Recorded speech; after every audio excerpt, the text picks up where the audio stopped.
কেমন যেন কোনো কনফিডেন্স নাই। আমার সোজা কথা, এই মেয়েকে আমি বিয়ে করব না। কিন্তু এই মেয়েকেই তোমার বিয়ে করতে হবে।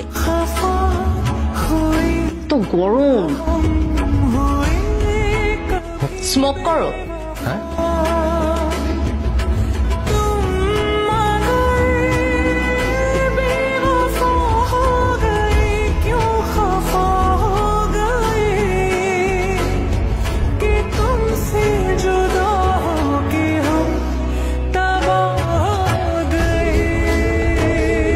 আজকালকার যুগে রান্না বান্না কে করে?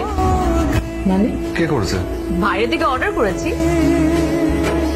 কি ব্যাপার, কোথাও যাচ্ছ নাকি? একটা পার্টি আছে।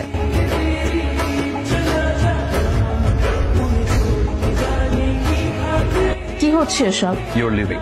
কোথায় যাচ্ছি আমি? বাড়িতে থাকছো না, এটা হচ্ছে আমার লাস্ট কথা। মানে তুমি বললেই হলো আমি এই বাড়ির বউ। আমি এমন কোন স্ত্রী চাই না। আমি চাই যে আমাকে কেয়ার করবে, যে আমাকে ভালোবাসবে, যে এরকম একটা স্ত্রী আমি চাই। তাই নাকি? খুব তো শুনেছিলাম আমি খ্যাত আনস্মার্ট বলে আমাকে বিয়ে করতে চাও। ওদিন থেকে সিদ্ধান্ত নিয়েছিলাম যে তোমাকে স্মার্টনেসের চূড়ান্ত পর্যায়ে দেখাবো। এখন বুঝেছো এই কয়দিন যা যা করেছি ওগুলো ছিল সব সাজানো।